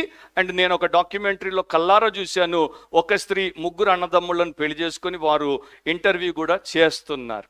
సో భారతదేశంలో ఇట్లాంటి వారు ఇప్పుడు ఈ యొక్క 2026లో ఉన్నారు. సో అది మనం పక్కన పెట్టేద్దాం. సో ఇక్కడ మెయిన్ పాయింట్ ఏంటి, ఎందుకు మోషే ఇట్లా రాశాడు? వారికి వంశోద్ధారకుడు ఉండుట అవసరము. అది ప్యాట్రియార్కల్ సొసైటీ, అంటే పురుష ఆధిపత్యం ఉన్నటువంటి సమాజం గనుక ఒక పురుషుడు భార్యకు బిడ్డనివ్వకుండా చనిపోతే అతని వంశము కొనసాగదు గనుక ఆమె వేరే ఒకరిని పెళ్లి చేసుకుని వంశాన్ని కొనసాగించుట మంచిదిగా లేదు గనుక ఆ భర్త యొక్క సహోదరుణ్ణే పెళ్లి చేసుకొని వంశాన్ని కొనసాగించాలి. సో ఇది వారు పెట్టుకున్నటువంటి ఒక ఉద్దేశము లేకపోతే నియమం అన్నమాట. అందుకని ఒక సహోదరుడికి 2 ఉంటే ఈయన చనిపోయిన తర్వాత రెండో ఆయన ఆమెను పెళ్లి చేసుకోవాలి, అండ్ ఆయన చనిపోతే మూడో ఆయన ఆమెను పెళ్లి చేసుకోవాలి. వారి ఉద్దేశం ఏంటంటే అన్నకి మరి సంతానాన్ని కల్పించాలి, ఆయన వంశాన్ని నిలబెట్టాలి, అన్న యొక్క ఆస్తి అంతా కూడా పరాయిది అవ్వకుండా ఆయన కుమారుడికే చెందాలి అనేటువంటి ఉద్దేశం. సో ఇప్పుడు వీళ్ళు చాలా చక్కగా 7 బ్రదర్స్ని, అంటే చాలా ఎక్కువ మందిని తీసుకున్నారు. 7 అంటే యూదుల మధ్యలో పరిపూర్ణమైనటువంటి సంఖ్య 7. మరి విచిత్రం ఏంటంటే 7 కూడా ఈమెకి ఒక్కరు కూడా బిడ్డనివ్వకుండా చనిపోయారు. ఎవరు వారి స్టోరీ ప్రకారం ఇవ్వకూడదు, ఎందుకంటే వారు మరి ఇవ్వకుండా చనిపోయినప్పుడు, ఈమె చనిపోయినప్పుడు వీరు పరలోకంలో లేక పునరుద్ధానంలో ఈమె ఎవరి భార్య అవుతుంది? ఇది ఎట్లా ఉందంటే మిడిల్ ఏజెస్లో 12th నుండి 15th century వరకు కొంతమంది వితండవాదులు ఒక ప్రశ్న అడిగేవారు. మీరు దేవదూతలు ఉన్నాయి అంటారు కదా, ఒక గుండు సూది మొన మీద ఎన్ని దేవదూతలు నాట్యం ఆడగలవో చెప్పండి. ఎందుకంటే they do not believe in the miraculous, అద్భుతాల విషయంలో వారు విశ్వాసం ఉంచరు కనుక వారు వేసే ప్రశ్న ఏంటి, ఒక గుండు సూది మొన మీద ఎన్ని దేవదూతలు నాట్యం ఆడతాయి? లేక యాక్చువల్గా చెప్పాలంటే ఎంతమంది దేవదూతలు నాట్యం ఆడగలరు? ఇప్పుడున్న వాళ్ళు అడిగేటువంటి విడ్డూరమైనటువంటి ప్రశ్నలు ఎన్నో ఉన్నాయి. దాంట్లో ఒకటి ఏంటంటే, ఆదాముకు తల్లిదండ్రులు లేకపోతే ఆదాముకు బొడ్డు ఎక్కడి నుండి వచ్చింది? ఆదాముకు బొడ్డు ఎక్కడ నుండి వచ్చింది? సో ఇట్లాంటివన్నీ అడుగుతారు. సో వీరు అనుకున్నారు యేసుక్రీస్తు గలిలయ వాడు, ఒక పల్లెటూరు వాడు, అండ్ ఆ పల్లెటూరు నుండి వచ్చి పెద్ద ప్రసంగ బోధకుడు అయిపోయాడు. మేము దేవాలయంలో ప్రధాన యాజకులం, ఈ దేశం అంతటికి కాదు ప్రపంచం అంతటికి మాలాంటి మతాధికారులు ఇంకొకరు లేరు, మా ముందు ఈయన నిలబడతాడు, ఈయన పరువు తీసి పంపిస్తామని అనుకున్నారు. కానీ అసలు సంగతి ఇప్పుడు ఉంటుంది. సో 23లో మరొకసారి చూద్దాం. పునరుద్ధానమందు వారిలో ఎవనికి ఆమె భార్యగా ఉండును? ఆమె ఆ 7 భార్య ఆయను గదా అని అడిగిరి. ఇప్పుడు యేసుప్రభు ఏం చెప్పాలి? దానికి ఎట్లాంటి జవాబు ఇవ్వాలి? అక్కడే ఆయన్ని దొరకపుచ్చుకోవాలి. సో దీన్ని థియోలాజికల్గా ఏమంటామంటే రిడక్టియో యాడ్ అబ్సర్డమ్ అంటాం. అంటే రిడక్టియో యాడ్ అబ్సర్డమ్ అంటే అసంబద్ధతకు దారితీసే తార్కిక వాదం. సో పునరుద్ధానాన్ని నమ్మడం అంటే బతికున్నప్పుడు ఉన్నటువంటి సంబంధాలు మరణము తర్వాత జీవితంలో మరి ఎట్లా మారిపోతాయి? ఒకవేళ ఈమె ఇక్కడ ఈ లోకంలో బ్రతికున్నప్పుడు 7 పురుషులకు భార్య కదా, వీళ్ళందరూ పునరుద్ధానంలో లేస్తే అప్పుడు ఈ వివాహ బంధము ఎట్లా ఉంటుంది? ఆమె ఎవరికి భార్యగా ఉంటుంది? అది చాలా హాస్యాస్పదంగా, సంక్లిష్టంగా, మరి హేతుబద్ధమైనదిగా ఉండకుండా ఉంటుంది కదా, ఇబ్బందిని కలిగిస్తుంది కదా. సో యేసుప్రభుని అట్లా పట్టుకుందాం అనుకున్నారు. ఇది ఒక ఎత్తుగడ అనమాట. అనుకుందాం, మనం ఇమాజిన్ చేద్దాం, ఒకవేళ యేసుప్రభు ఆమెను మొదట చేసుకున్నటువంటి వ్యక్తే ఆమెకు భర్త, ఆమె లేచినప్పుడు ఆయనకే భార్యగా ఉంటుంది అంటే, మరి ఆమెను ఒకరి తర్వాత ఒకరు మిగతా 6 వివాహము చట్టపరంగా చేసుకున్నారు. మోషే రాసిచ్చిన ధర్మశాస్త్రం ప్రకారం చేసుకున్నారు. మరి వారి పరిస్థితి ఏంటి? వారికి అన్యాయం జరగాల? ఒకవేళ యేసుప్రభు ఆమె 7 భార్యగా ఉంది కనుక తిరిగి లేచిన తర్వాత 7 భార్యగా ఉంటుంది అని అంటే అది ఇంకా దారుణంగా అయిపోదు? ఇక్కడంటే ఒక ఆయన చచ్చిపోయినప్పుడు ఇంకొక ఆయనకు భార్య అయింది, మళ్ళీ ఆయన చచ్చిపోయినప్పుడు ఇంకొక ఆయనకు అయింది. అక్కడ 7 బతికే ఉన్నారు. గందరగోళం కాదు, భయంకరం కాదు, ఊహించడానికి కూడా ఇబ్బందికరం కాదు. నైతికంగా దేవుడు అట్లాంటి దాన్ని ఎట్లా యాక్సెప్ట్ చేస్తాడు? అండ్ మూడవది ఏంటి? ఒకవేళ యేసు ఆమె ఎవరికి భార్యగా ఉండదు అని చెప్తే దేవుడే వివాహ బంధాన్ని పెట్టాడు, మరణం తప్ప ఇంకేది దాన్ని వేరు చేయలేదు అన్నాడు. అండ్ భార్యాభర్తలు ఇద్దరు కలిసి ఉండాలన్నాడు, విడదీయలేని బంధం అన్నాడు. మరి దేవుని యొక్క వ్యవస్థ మీద యేసుప్రభు దాడి చేసినట్టు కాదా? సో ఏ సమాధానం యేసుప్రభు చెప్పినా ఆయన్ని పట్టుకుంటారు, ఆయన్ని అవమానిస్తారు, ఆయన్ని అడ్డు తొలగించుకుంటారు. సో ఒక అన్నోన్ ఆథర్ అందుకనే దీని గురించి ఇట్లా రాశాడు. వీరు ఒక బోను తీసుకుని వచ్చారు. ఈ సద్దుకయ్యులు యేసును బంధించడానికి ఒక బోన్ తీసుకుని వచ్చారు. చాలా పకడ్బందీగా బోన్ తయారు చేసుకుని వచ్చారు. ఆయన్ని బోన్లోనికి వారు తెచ్చేసి మూసేద్దాం అనుకున్నారు. కానీ మూర్ఖులకు ఒకటి అర్థం అవ్వట్లేదు, 4 వైపుల బోనుకు గోడ ఉంది కానీ పైన కప్పు లేదు. ఆయన్ని ఎవరు పట్టుకుంటారు? బోనుకి 4 వైపులు ఉంది కానీ పైన కప్పు లేదు, ఆయన్ని ఎవరు పట్టుకోగలరు? సో దీనికి సంబంధించినటువంటి ఒక ఎనాలజీ అంటే ఒక అద్భుతమైనటువంటి పోలికను 4వ శతాబ్దానికి సంబంధించినటువంటి వేదాంతవేత్త లేకపోతే థియోలోజియన్ గ్రెగరీ ఆఫ్ నిస్సా ఆయన పుస్తకము on the soul and the resurrection దాంట్లో రాశాడు. ఆత్మ మరియు పునరుద్ధానం అనేటువంటి గ్రంథంలో రాస్తాడు. అండ్ ఆ గ్రంథంలో ఆయన యొక్క సహోదరి మక్రీనా, ఆమె చనిపోతున్నప్పుడు, ఆమె మరణశయ్య మీద ఉన్నప్పుడు ఈమె ఆయన్ని పిలిపించింది. ఈయన ఆమెను చూడ్డానికి వెళ్ళినప్పుడు ఆమె ఈయన మాట్లాడుకుంటున్నప్పుడు ఒక మాట ఆమె ఈయనతో చెప్పింది. అదే ఆయన పుస్తకంలో రాస్తాడు. భూమిలో మనం ఒక విత్తనాన్ని నాటుతాము. సో అది విత్తన రూపంలో ఉంటుంది, అది విత్తనముగా నాటపడుతుంది. కానీ కొంతకాలానికి విత్తనము చనిపోతుంది, దాని అసలు రూపము అంతరించిపోతుంది. అక్కడ నుండి పైకి వచ్చేటువంటి మొలక అది పూర్తిగా వేరుగుంటుంది.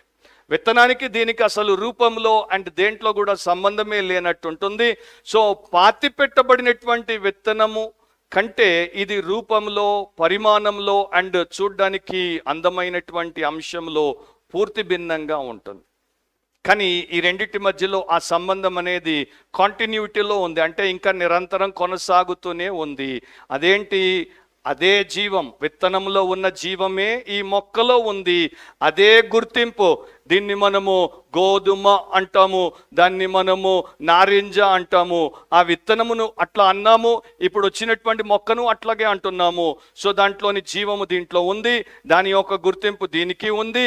కానీ ఆ రూపం పోయింది, దీనికి మహిమకరమైనటువంటి రూపం వచ్చింది.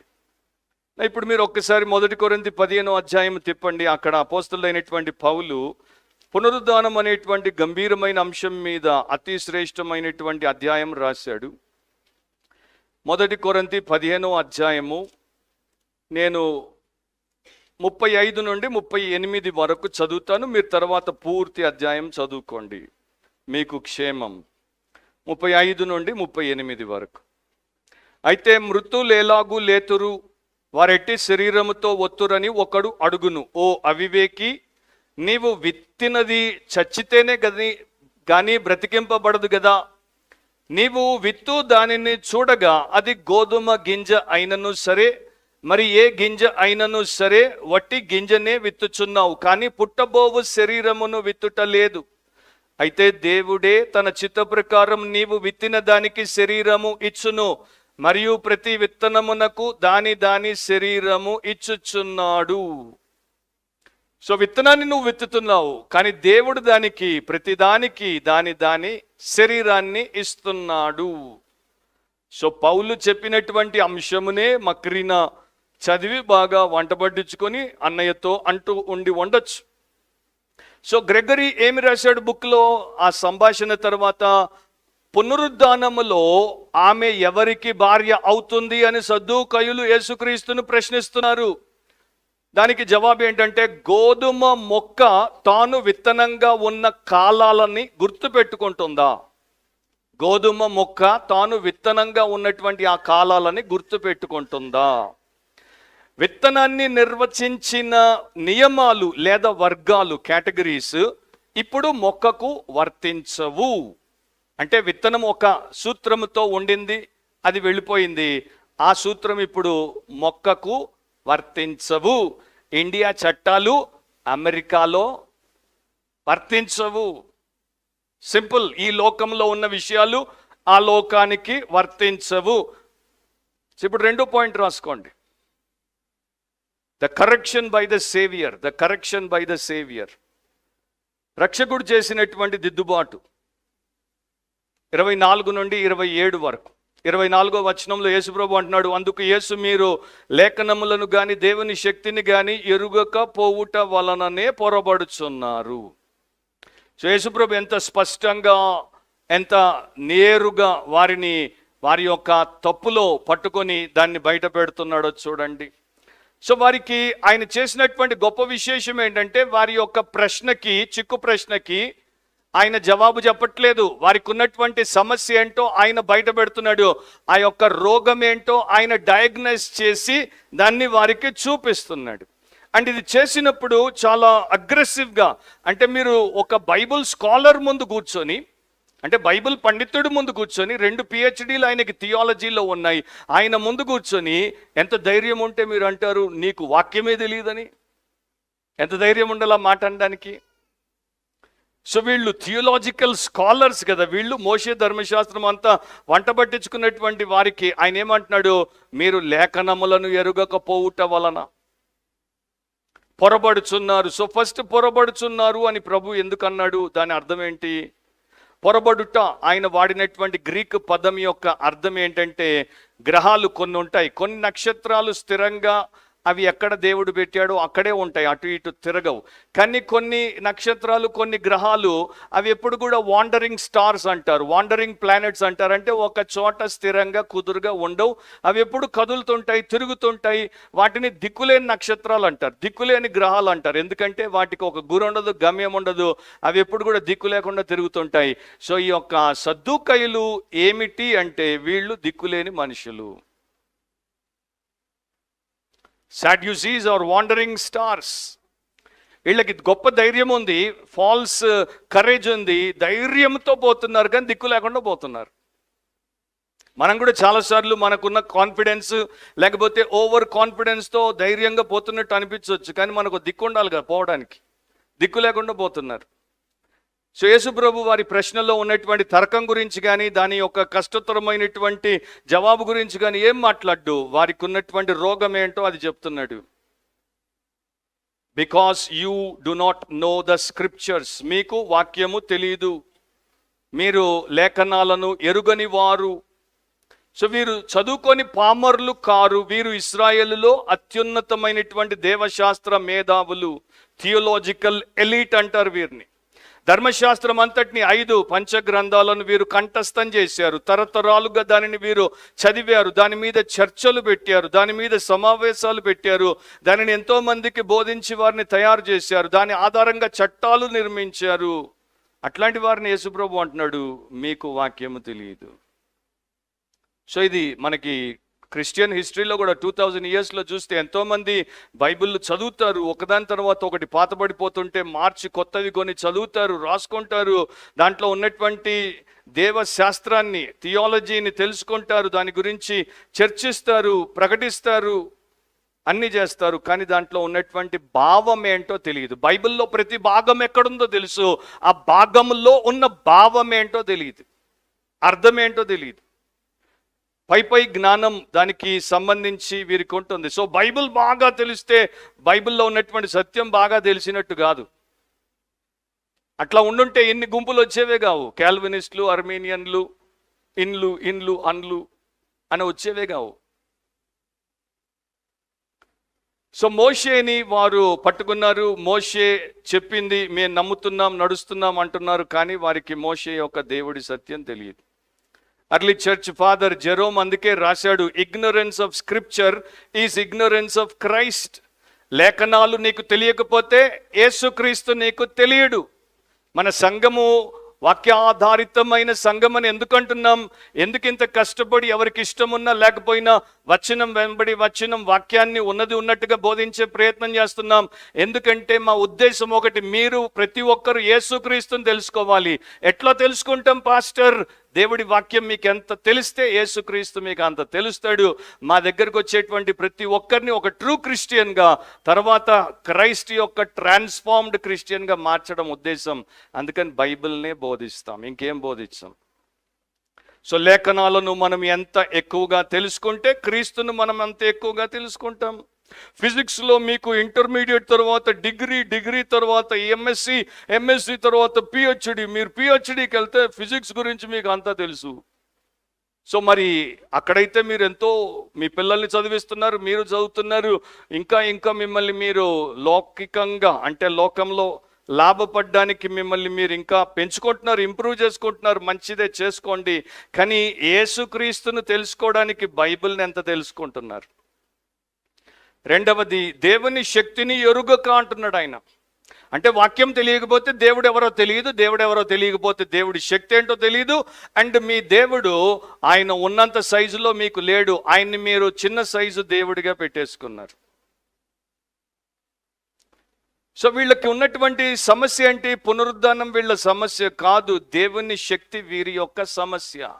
రిజరక్షన్ ప్రాబ్లం కాదు, they are facing a God problem. మీ లైఫ్లో కూడా ఒక సత్యం చెప్తాను, నేను నేర్చుకున్నది ఏంటంటే, మీ దేవుడు మీకు ఎంత గొప్పవాడో మీ జీవితం అంత గొప్పగా ఉంటుంది. మీ దేవుడు మీకు ఎంత చిన్నవాడో మీ జీవితం కూడా అంతే చిన్నగా ఉంటుంది. కొంతమంది సొంత ప్రయత్నాలు ఎందుకు చేస్తారు? ఎందుకంటే వారు దేవుడిని నమ్మలేరు, దేవుడి మీద ఆధారపడలేరు, దేవుడిని ఆశ్రయించలేరు, దేవుడి సహాయం పొందలేరు. నేనే చేసుకోవాలి, నేనే చదువుకోవాలి, నేనే ఉద్యోగం సంపాదించాలి, ఉద్యోగం అందరికి ఇచ్చినట్టు నాకు రావట్లేదు, లంచం ఇస్తేనే తప్ప రాదు. మొన్నే ఒక ఆయన నాకు ఫోన్ చేశాడు, అంటున్నాడు, బ్రదర్ ఈ లోకంలో లంచం ఇవ్వకపోతే అవ్వదు కదా, మనం వెనకబడిపోతాం కదా, మనం పైకి రాం కదా, మన పిల్లలకి జనరేషన్ ఇక ఒక దిక్కు లేకుండా అయిపోద్ది కదా. సో ఆయన యొక్క సింపుల్ సత్యం ఏంటంటే, లంచం ఇవ్వకుండా పని కాదు కదా. ఏమన్నా దేవుడు లేకుండా నువ్వు బతకాలంటే అట్లాగే బతుకు, దేవుడు లేడోడు చేసే పని అది. అబద్ధం ఆడకుంటే, ఫోర్జరీ చేయకుంటే, ఇది చేయకుంటే అది. అరే నువ్వేం చేయకు, దేవుడిని చేయని. నువ్వేం చేయకుండా దేవుడిని చేయనివ్వు. అదే కదా యేసుప్రభు చెప్పాడు, నేను లేకుండా మీరు ఏమీ చేయలేరు, మీరెందుకు చేస్తున్నారు, నన్ను చేయనియండి, నన్ను మీలో మీ ద్వారా చేయనివ్వండి.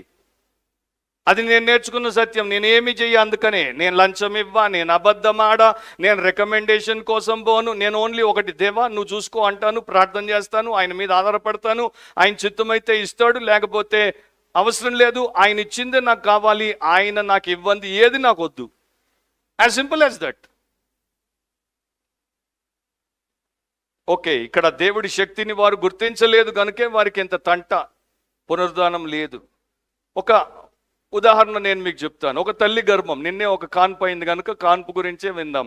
ఒక తల్లి గర్భంలో డాక్టర్ చెప్పాడు, అమ్మ నీకు ఇద్దరున్నారు, కవలలు చక్కగానే ఉన్నారు, ఇద్దరు పెరుగుతున్నారు. సో ఇప్పుడు ఊహించుకోండి, తల్లి గర్భంలో ఆ చీకట్లో ఉమ్మనీరులో మరి ఆ తల్లితో అటాచ్ అయి ఉన్నటువంటి ఇద్దరు కవల మగ పిల్లలు ఉన్నారు. ఆ ఒక మగ పిల్లోడు ఇంకొక మగ పిల్లోడితో మాట్లాడుతున్నాడు.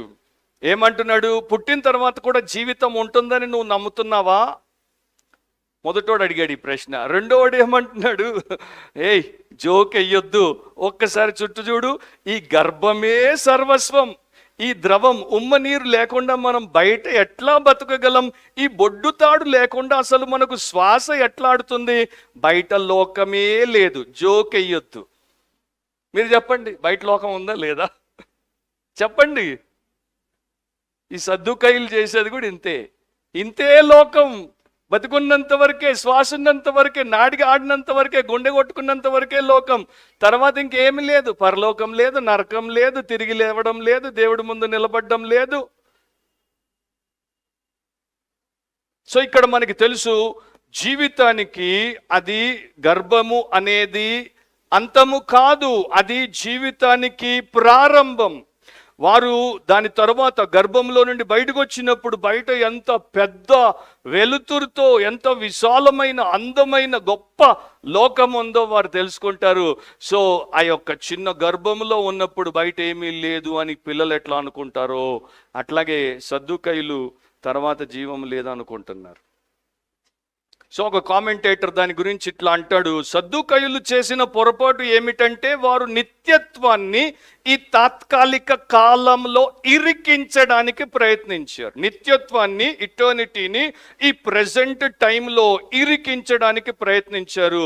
మరియు పరలోకాన్ని కేవలం భూమి యొక్క నక్కలుగా భావించారు. అంటే ఈ యొక్క ఎర్త్ యొక్క జిరాక్స్ కాపీ హెవెన్ అనుకున్నారు. అది వాళ్ళ యొక్క మూర్ఖత్వం. అండ్ నేను మీకు చెప్తాను, మీరు ఎంతమంది దీంట్లో ఉన్నటువంటి పరలోకానికి సంబంధించిన సత్యాలు చదివి ఎంత తెలుసుకున్నారో నాకు తెలియదు, కానీ మనలో చాలా మందికి ఇటు భూలోకము సరిగ్గా తెలియదు, అటు పరలోకం సరిగ్గా తెలియదు.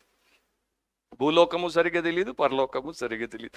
భూలోకం తెలియకపోతే ఏం పర్వాలేదు, పరలోకం గురించి కొంత తెలుసుకుందాం. 25వ వచనం, వారు మృతుల్లో నుండి లేచినప్పుడు పెండ్లి చేసుకొనరు, పెండ్లికి ఇయ్యబడరు, కానీ పరలోకమందున్న దూతల వలె నొందురు. సో ఇప్పుడు సద్దుకైలు వ్యూహంతో, ఊహతో కథ అల్లుకొని వచ్చారు కదా. యేసుప్రభు వారికి ఎట్లాంటి రియాలిటీని చూపిస్తాడో చూడండి, ఎట్లా సత్య ప్రత్యక్షతని ఇస్తాడో చూడండి. పునరుద్ధాన జీవితం అనేది కేవలం ఈ ప్రస్తుత జీవితం యొక్క కొనసాగింపు కాదు. అంటే వీళ్ళు అనుకుంటున్నారు, ఈ ప్రస్తుతం మా జీవితం ఎట్లా ఉందో, లోకం ఎట్లా ఉందో, ఒకవేళ పునరుద్ధానం ఉంటే, మేము చనిపోయి తిరిగి లేస్తే అట్లాగే ఉంటుంది అని వీరు అనుకుంటున్నారు. అందుకని అట్లాంటి ప్రశ్న అడిగారు. ఇక్కడ భార్యాభర్త, అక్కడ కూడా భార్యాభర్త. సో వీరి యొక్క ఉద్దేశం ఏంటంటే, ఇక్కడున్నవే అక్కడ సంబంధాలు ఉంటాయి, ఇవే సంస్థలు అక్కడ ఉంటాయి, ఇవే సామాజిక నిర్మాణాలు అక్కడ ఉంటాయి, కాకపోతే వేరే స్థలంలో ఉంటాయని వీరు అనుకున్నారు. యేసుప్రభు ఒకే ఒక సత్యంతో ఆ యొక్క అబద్ధాన్ని తునాతునకలు చేసేసాడు. ఇంకొక హెవెన్ గురించి విస్తృతంగా రాసినటువంటి ఒక పాస్టర్, ఆయన చెప్పింది చెప్తాను, ఒక మాట కోట్ చేస్తున్నాను. పరలోకం అంటే ఈ లోకం మరింత మెరుగ్గా మారడము కాదు, అది ఈ లోకం పూర్తిగా రూపాంతరం చెందడం. అది ఎంత లోతుగా రూపాంతరం చెందుతుందంటే, ఈ లోకంలో ఉంటూ దానిని ఊహించడానికి మనము చేసే అత్యుత్తమ ప్రయత్నాలు కూడా ఒక గొంగలి పురుగు తన్ను గాల్లో ఎగరడాన్ని ఊహించుకోవడానికి ప్రయత్నించడం లాంటిదే. యేసుప్రభు వివాహం గురించి మాట్లాడినప్పుడు అది ప్రస్తుత యుగానికి, ప్రస్తుత కాలానికి, ఈ లోకానికి సంబంధించిందే, అది అక్కడ అట్లా కొనసాగదు అని చెప్తున్నాడు. రాబాయిలు కూడా, వారి మధ్యలో ఉన్నటువంటి రాబాయిలు కూడా అనేవారు, తరువాత లోకంలో సంతానోత్పత్తి ఉండదు. అంటే కుటుంబం, భార్యాభర్తలు, సంసారం, సంతానం అనేది తరువాత లోకంలో ఉండదని రాబాయిలు కూడా చెప్పేవారు. ఇప్పుడు ఒకసారి పెళ్లి చేసుకోరు, పెళ్లికి ఇయ్యబడరు అన్నాడు కదా యేసుప్రభు. దాని గురించి చెప్పాలి. ఒకటి, పురుషులు పెళ్లి చేసుకోరు, పెళ్లికి ఇయ్యబడుట అంటే అమ్మాయిలను తల్లిదండ్రులు పురుషులకిచ్చి పెళ్లి చేయడం, ఈ రెండు ఉండవని చెప్తున్నాడు.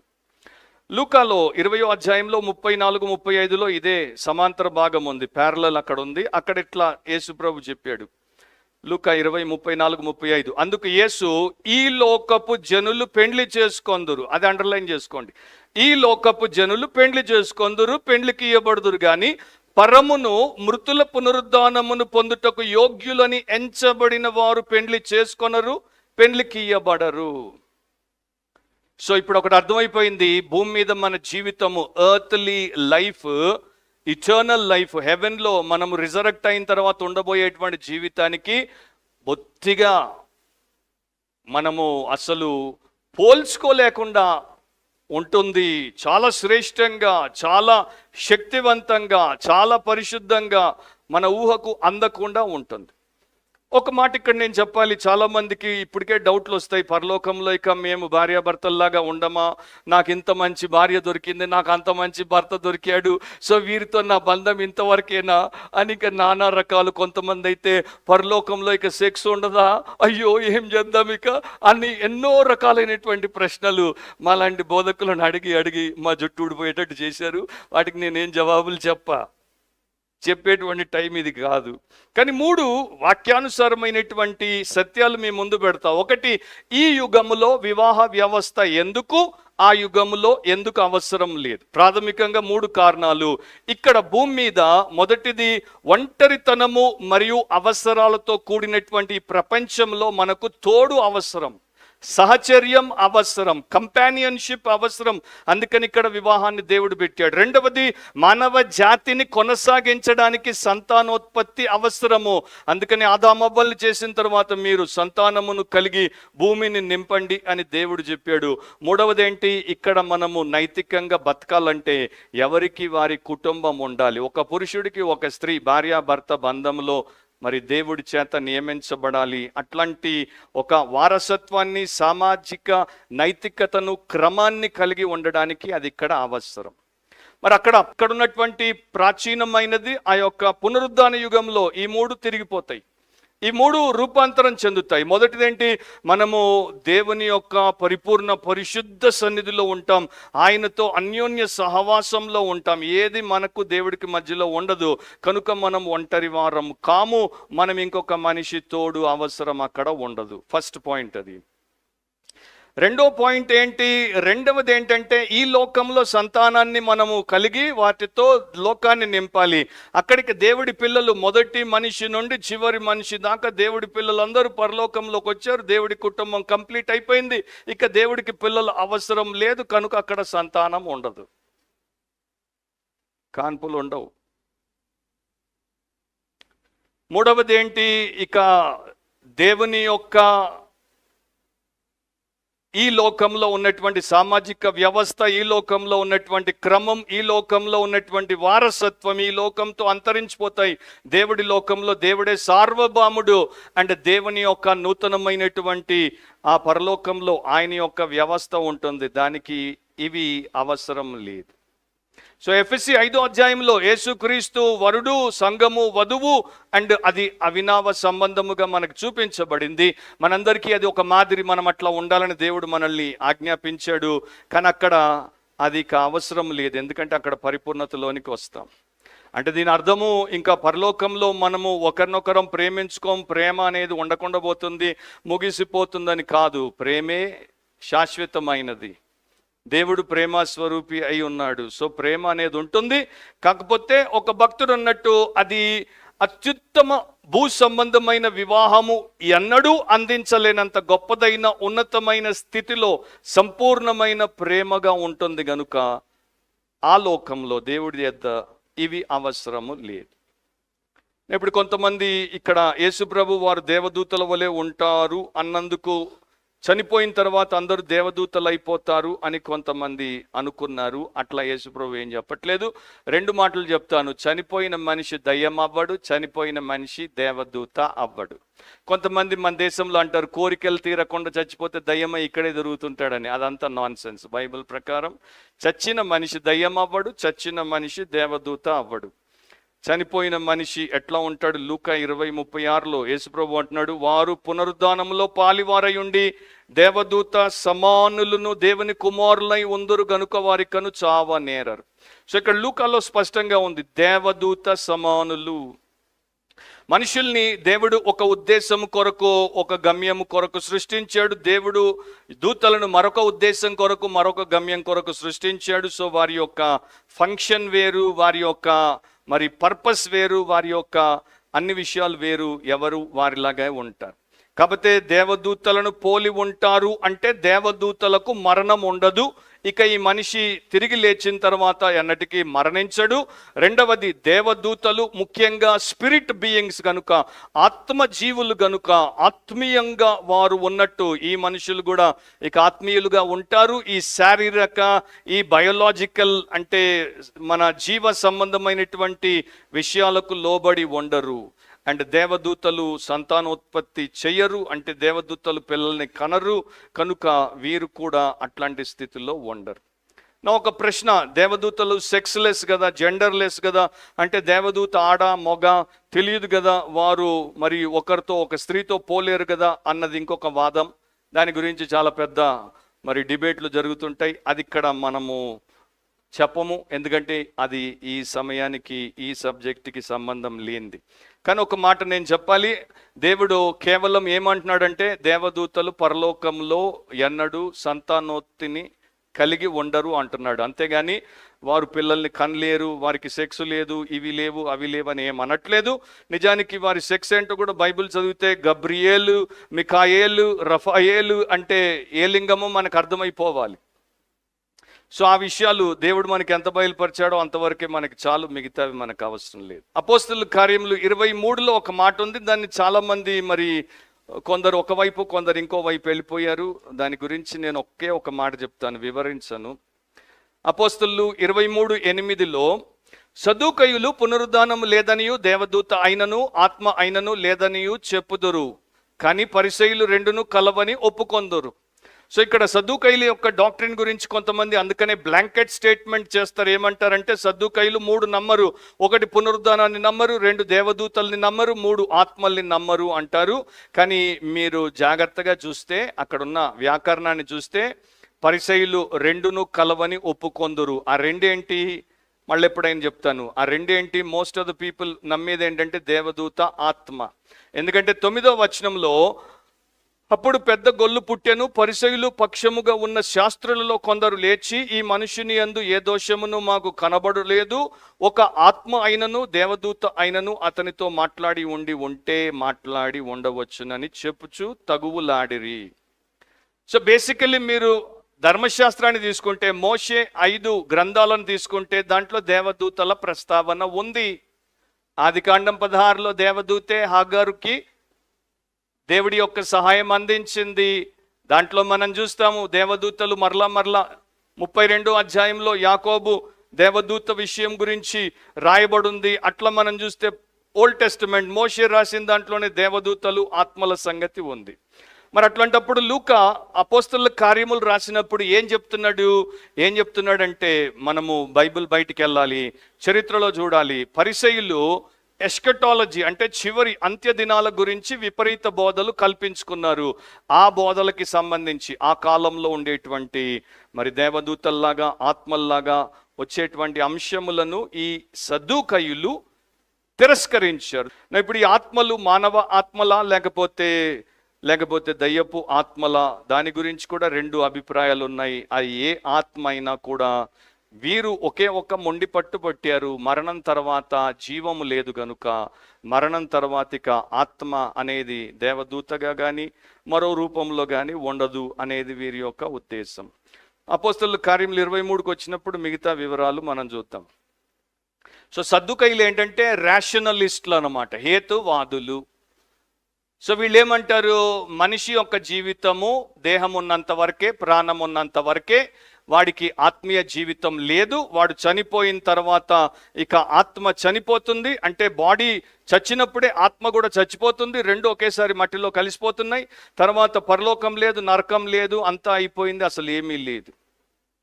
ఇప్పుడు యేసుప్రభు ఏం చెప్తాడో విందాం. ఇక చివరి 2 వచనాలు 26, 27. వారు లేచెదరని మృతులను గూర్చిన సంగతి మోషే గ్రంథం మందలి పొదను గురించిన భాగంలో మీరు చదవలేదా? ఆ భాగంలో దేవుడు నేను అబ్రహాం దేవుడని, ఇస్సాకు దేవుడని, యాకోబు దేవుడునని అతనితో చెప్పెను. ఆయన సజీవుల దేవుడు గాని మృతుల దేవుడు కాడు, కావున మీరు బహుగా పొరబడుచున్నారని వారితో చెప్పాను. సో డైరెక్ట్గా పాయింట్లోకి వెళ్తే యేసుప్రభు వారికి ఆన్సర్ ఇస్తున్నాడు. ఎక్కడి నుండి ఆన్సర్ ఇస్తున్నాడు? ఆయన యెషయాను కోట్ చేయట్లేదు, కీర్తనలు కోట్ చేయట్లేదు, దానియేలు కోట్ చేయట్లేదు, హెచ్కేల్ కోట్ చేయట్లేదు. ఆయన వారు దేన్నైతే నమ్ముతున్నారో, ఏదైతే వారి మీద అధికారమును కలిగి ఉందంటున్నారో, మోషే ధర్మశాస్త్రం దగ్గరికే పోయాడు. అండ్ ఏమంటున్నాడు, మీరు చదవలేదా? మీరు చదివారు కదా, ఆయన తెలీదా? వాళ్ళు ఎప్పుడు అదే చదువుతుంటారు.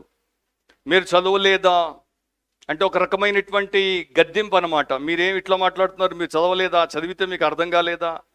వీళ్ళు ఖచ్చితంగా దాన్ని చదివారు, 100 సార్లు చదివారు, దాన్ని కంఠత చేశారు. చదవడమే కాదు, వారికి ఆ 5 గ్రంథాల్లో ఏ వచనం ఎక్కడుందో బాగా తెలుసు. అప్పుడు ఇంకా చాప్టర్లుగా, అధ్యాయాలుగా బైబిల్ విభజించబడలేదు, వచనాలుగా బైబిల్కి సంఖ్యలు ఇవ్వబడలేదు. అవేవి లేకుండా కూడా 5 గ్రంథాలు వాళ్ళకి తెలుసు. అయితే ఒకటి మనం వినాలి, అదేంటంటే చదవడం వేరు, గ్రహించడం వేరు. ఏమంటారు? చదవడం వేరు, గ్రహించడం వేరు. Reading, grasping, 2 different things. అందుకనే బైబిల్లో మాటి మాటికి మీరు ఎట్లా వింటున్నారో జాగ్రత్త అని దేవుడి వాక్యం మనకి చెప్తూ ఉంటుంది. సో ఆయన ఇక్కడ ఒక రెఫరెన్స్ని ఇచ్చాడు. ఆ రెఫరెన్స్ ఏంటి? మోషే గ్రంథంలో ఫలానా భాగం అని చెప్తున్నాడు. 5 గ్రంథాలు ఉన్నాయి కదా, ఆది కాండము, నిర్గమాకాండం, లేవియాకాండం, సంఖ్యాకాండం, ద్వితీయోపదేశ కాండం. సో వారికి మోషే గ్రంథం అంటే 5 దేంట్లో ఉంది అనేది ఎట్లా తెలియాలి? పొదను గూర్చిన ఏం చెప్పాడు నాకు చెప్పండి తొందరగా, నేను మళ్ళీ తిప్పి చూడకుండా. మృతులను గూర్చిన సంగతి మోషే గ్రంథం అందలి పొదను గురించిన భాగంలో మీరు చదవలేదా? ఆ భాగంలో దేవుడు. సో పొదను గురించినటువంటి భాగం ఎక్కడుంది? వెంటనే వారికి తెలిసిపోతుంది. నిర్గమాకాండం 3వ అధ్యాయం. 3 అధ్యాయం అనేది ఉండదు, అధ్యాయం లేదు, వచనం లేదు. అప్పుడు పోయిన వారం నేను ఒక తప్పు చేశాను, మైండ్ మౌత్ కోఆర్డినేషన్ అప్పుడప్పుడు నాకు ఉండదు. సో అపోస్తలుల కార్యములు 5:29 చెప్పే బదులు అపోస్తలుల కార్యములు 5:22 అన్నాను. సో మన మెంబరు నన్ను అడిగారు, అన్నా అది 5:22 5:29? నేను అన్నాను అది నేనే స్లిప్ ఆఫ్ ద టంగ్ తప్పుగా చెప్పాను, 5:29 కరెక్ట్ అని. సో నేను ఇది చదివి ధ్యానిస్తున్నప్పుడు ఈ వారం అనుకున్నాను, ప్రభువా నీవు ఎంత ధన్యుడవు, నీకు మా బాధ లేదు. మేమేమో చాప్టరు వచనం చెప్పాలా, లేకపోతే మా వాళ్ళు మమ్మల్ని పట్టుకుంటారు. నువ్వేమో మోషే గ్రంథంలో ఆ భాగంలో చదవలేదా అంటావు. నాకు కూడా అట్లాంటిది ఉంటే మరి ఆ భాగంలో ఈ విషయంలో అంటే ఒక లొకేటర్ ఎక్కడుంది అనేది, ఏ వ్యక్తి రాశాడు అన్నది లొకేటర్. దాని తర్వాత ఒక ఈవెంట్, దాంట్లో అది ఎక్కడ అనేది చెప్పడంతో వారు తెలుసుకునేవారు. అంటే పాత నిబంధన కాలంలో యేసుప్రభు బోధించినప్పుడు ఈ యొక్క అధ్యాయము, ఈ వచనం అనేది లేదు గనుక ఆయన బోధ చేసినప్పుడు మీరు ఇక్కడే మార్కు 11లో గతంలో మనం ఒకటి చూసాము, దొంగల గుహగా చేసితిరి అన్నాడు. దొంగల గుహ అనేది ఎక్కడుందో పాత నిబంధనలో వారికి తెలుసు. వెంటనే ఇర్మియా గ్రంథానికి వెళ్ళిపోతారు. ఇర్మియాలో ఇప్పుడున్నట్టు చాప్టర్స్ అప్పుడు లేవు. సో దొంగల గుహ ఏ సందర్భంలో, ఏ విషయంలో అక్కడ రాయబడిందో వారికి తెలుసు. సో అట్లా ఈవెంట్ని, లొకేటర్ని వాడి పాత కాలంలో వారు దేవుని యొక్క వాక్యాన్ని బోధించేవారు. కానీ ఇప్పుడేమో మనము మరి చాప్టర్ అని చెప్పాలి, వర్స్ అని చెప్పాలి. చాప్టర్ వర్స్ చెప్పినా నేను ఇక్కడ అపోస్తలుల కార్యములు అంటే ఆ వ్యక్తి అక్కడ ఆమోస్ వెతుకుతుంటాడు. సో ఏదెక్కడుందో మనకు తెలియదు. అందుకనే ఒక సేవకుడు అంటాడు, మనము ఈ రోజున మన యొక్క సంఘాల్లో వచ్చినటువంటి విశ్వాసులుగా ఉన్నటువంటి వారికి బైబిల్కి సంబంధించినటువంటి జియోగ్రాఫికల్ మ్యాప్ ఇస్తున్నాం. అంటే బైబిల్ యొక్క సంగతులకు సంబంధించినటువంటి ఒక మ్యాప్ని ఇస్తున్నాం. వారిని మనము టూరిస్టులుగా పెడుతున్నాం, వారిని మనము రెసిడెంట్లుగా చేయట్లేదు. ఆ టైంలో వారు రెసిడెంట్లు అంటే వారు బైబిల్లో బతికారు, దాంట్లో ఏది ఎక్కడుందో వారికి తెలుసు. నిద్రలే పడిగితే వారు చెప్తారు ఏది ఎక్కడుందో. సో వారు residents, they lived in the Bible, they loved the Bible, they lived the Bible. కానీ వీఆర్ టూరిస్ట్. నేను మొన్న పోయాను తాష్కెంట్కి, మ్యాప్ చూసుకుంటూ ఇది ఎక్కడుంది, అది ఎక్కడుంది, పెద్దగా చేసి ఇది ఎక్కడుంది. అదే మన పరిస్థితి. బైబిల్లో ప్రీచర్ చెప్పగానే ఎక్కడుంది. అరే నీకు ఎక్కడుందో తెలిసేసరికి జీవితం అయిపోతే అక్కడ ఏముందో ఎప్పుడు తెలుసుకుంటావు? నిర్గమకాండం 3వ అధ్యాయం 6వ వచనాన్ని యేసుప్రభు ఉపయోగించాడు అక్కడ. ఏంటది? ఆయన నేను నీ తండ్రి దేవుడను, అబ్రహాము దేవుడను, ఇస్సాకు దేవుడను, యాకోబు దేవుడను అని చెప్పగా మోషే తన ముఖమును కప్పుకొని దేవుని వైపు చూడ వెరచెను. ఇక్కడ ఇంకొక పాయింట్ కూడా కొంతమంది తప్పుగా అర్థం చేసుకున్నారు. బైబిల్లో ఓల్డ్ టెస్టిమెంట్ హీబ్రూలో కానీ మార్కు సువార్తలో కానీ ఒకటి లేదు. దాన్ని ఏమంటారంటే వర్బ్ టెన్స్ లేదు. వర్బ్ టెన్స్ అంటే ఓల్డ్ టెస్టమెంట్లో ఇంగ్లీష్ బైబిల్స్ మామూలుగా ఎట్లా అనువదించాయంటే I am the God of Abraham, the God of Isaac, the God of Jacob. I am. హీబ్రూలో యామ్ లేదు. హీబ్రూలో I, the God of Abraham, the God of Isaac, the God of Jacob. So am అనేది implied, అంటే ఉంటే బాగుంటుంది, ఉండాలేమో అని శాస్త్రి పెట్టాడు. So మనం ఏం చేస్తాము, మామూలుగా బోధకులు కామెంటేటర్లు ఏమంటారు, దేవుడు I was the God of Abraham అనట్లేదు, నేను ఒకప్పుడు అబ్రహాముకు దేవుడిగా ఉంటిని అనట్లేదు, I am the God of Abraham అంటున్నాడు. కనుక యేసు ప్రభు ఆ యొక్క వర్బ్ గ్రామర్ని వాడి వీళ్ళకి బుద్ధి వచ్చేటట్టు చెప్పాడు అని కొంతమంది అంటారు.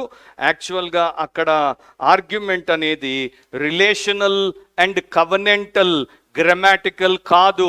ఆయన నాకు వారితో ఉన్నటువంటి నిబంధన అనే దాని మీద దృష్టి పెట్టి సరిగ్గా సత్యం చెప్పాడు. సో మనము బిబ్లికల్ ఎక్సిజీసిస్లో చాలాసార్లు కామెంటరీల మీద ఆధారపడితే, లేకపోతే ఈ రోజుల్లో ఏఐ మీద ఆధారపడితే దారి తప్పిపోతాం. దేవుడు అక్కడ ఏం చెప్తున్నాడు, నేను వారితో నిబంధన చేశాను అండ్ ఈ నిబంధన నిరంతరం కొనసాగుతుంది. సో నేను అబ్రహాము, ఇస్సాకు, యాకోబులతో నిబంధన చేసినప్పుడు, వారు కనాన్లో ఉన్నప్పుడు, బతుకున్నప్పుడు చేసినటువంటి నిబంధన వరకే పరిమితిగా లేదు. వారు నా ముందు ఇంకా బతికే ఉన్నారు. నేను శవాలకు దేవుణ్ణి కాదు, నేను మృతులకు దేవుణ్ణి కాను, నేను సజీవులకు దేవుడను. అండ్ దేవుని దృష్టిలో నరుడు ఒక్కసారి సృష్టించబడిన తర్వాత ఎన్నటికీ నశించడు. సో దేవుని యొక్క నిబంధన ఒక ఒప్పందం కాదు. అందుకనే అంటాము, మనం ఇద్దరము కాంట్రాక్ట్ చేసుకున్న తర్వాత నేను చచ్చిపోతే అది ఆగిపోతుంది, కానీ నిబంధన నేను చచ్చిపోయి నువ్వు చచ్చిపోయినా అది కంటిన్యూ అవుతుంది. ఎందుకంటే కవనెంట్ అనేది ఇటర్నల్. ఈ మాట చదవండి, ప్రార్థన చేద్దాం. లూకా 20:36. మృతులు లేతురని మోషే సూచించెను, ఆయన సజీవులకే దేవుడు గాని మృతులకు దేవుడు కాడు. ఇప్పుడు అండర్లైన్ చేయండి, ఆయన దృష్టికి అందరూ జీవించుచున్నారని వారికి ఉత్తరం ఇచ్చాను. సో ఆయన సజీవులకే దేవుడు గాని మృతులకు దేవుడు కాడు, ఆయన దృష్టికి అందరూ జీవించుచున్నారు అని యేసు ప్రభు ఇక్కడ చెప్తున్నాడు. సో ఒక ఓల్డ్ కామెంటేటర్ అంటాడు, ఆయన సజీవులకే దేవుడు కానీ మృతులకు దేవుడు కాడు. అబ్రహాము, ఇస్సాకు, యాకోబులు కనానులో తమ గుడారాలు వేసుకున్నప్పుడు దేవుని దృష్టిలో ఎంత సజీవంగా ఉన్నారో నేడు కూడా వారు అంతే సజీవంగా ఉన్నారు.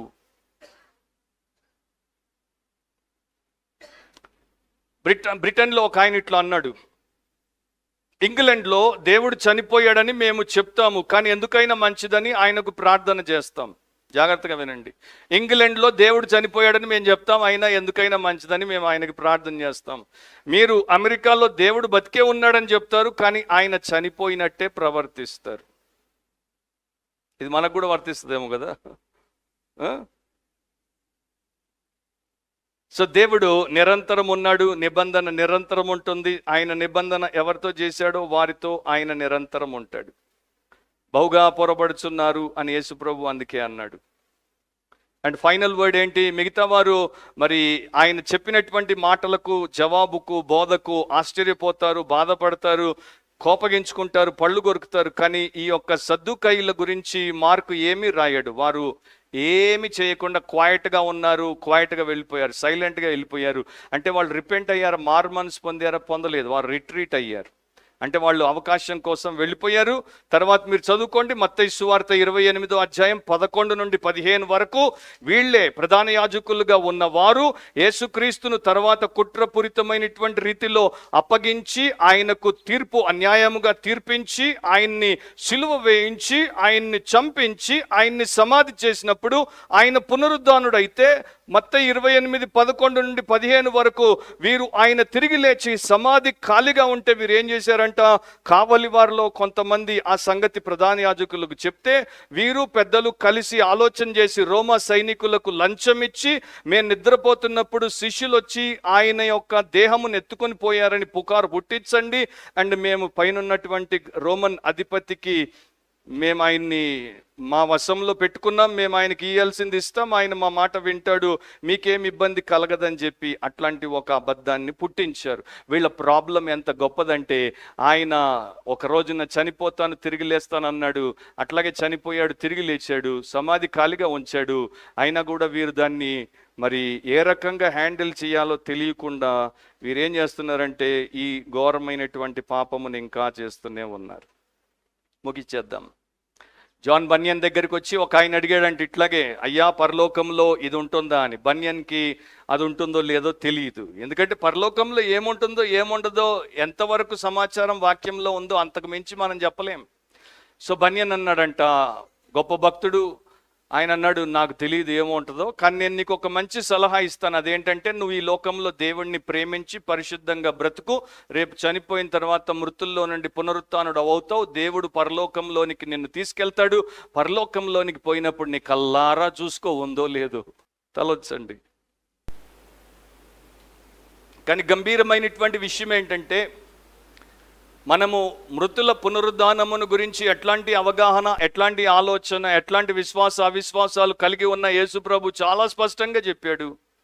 దేవుడు సజీవులకే దేవుడు అంటే ఈ లోకంలో మనం బ్రతికున్నామా, తర్వాతకి మనకి ఏమైనా ఉందా లేదా అనేటువంటి ప్రశ్న మనకు అవసరం లేదు. ఆయన నిరంతరము దేవుడు, ఆయన మనకు దేవుడు. ఇక్కడ మనం ఆయన దేవుడని ఒప్పుకున్నా ఒప్పుకోకపోయినా, విధేయత చూపినా చూపకపోయినా ఆయన మన దేవుడే. రేపు ఆయన మనకి తండ్రిగా పరలోకంలో నిత్య జీవంలోనికి అంగీకరిస్తాడా, లేకపోతే మన న్యాయాధిపతిగా మనల్ని తీర్పు తీర్చి నరకానికి పంపిస్తాడా, అది ఆయన చేస్తాడు. సో మనము ఎప్పుడు ఎలా ఎక్కడ చనిపోయినా ఆయన ముందు నిలబడాలి. ఆయన వారముగా నిలబడదామా, వ్యతిరేకులముగా నిలబడదామా, పరిశుద్ధపరచబడిన వారంగా నిలబడదామా, పాపులముగా నిలబడదామా, దేవభక్తులముగా నిలబడదామా, దేశద్రోహులముగా దేవద్రోహులముగా నిలబడదామా, అది మనం ఇప్పుడు ఆలోచించుకోవాలి. అండ్ యేసు మన కొరకు గొప్ప ద్వారం తెరిచాడు. మన పాపాలతో ఆయన దగ్గరికి వస్తే మన పాపాలు ఒప్పుకొని విడిచిపెడితే క్షమిస్తాడు, రక్షిస్తాడు, శుద్ధి చేస్తాడు, నిత్య జీవం ఇస్తాడు. పరలోకంలో ఎంతో శ్రేష్టమైనటువంటి నిత్యత్వంలో మనల్ని ప్రవేశపెడతాడు. పరిశుద్ధుడు అయిన దేవా, మేము నీ వాక్యమును ఇంకా పూర్తిగా గ్రహించడానికి మాకు సహాయం చేయండి. మేము నీ వాక్యమును బట్టి నీలో ఇంకా లోతుగా నాటుకోవడానికి కృపదాయి చేయండి. ఏ ఒక్కరూ నిన్ను కాదని నరకానికి పోకుండా ప్రతి ఒక్కరూ నిన్ను హత్తుకొని రక్షించబడి రూపాంతరపరచబడి నీ నిత్య రాజ్యంలో పునరుద్ధాన జీవములో జీవించటకు సహాయం చేయమని యేసు నామమున అడుగుచున్నాం తండ్రి. ఆమేన్.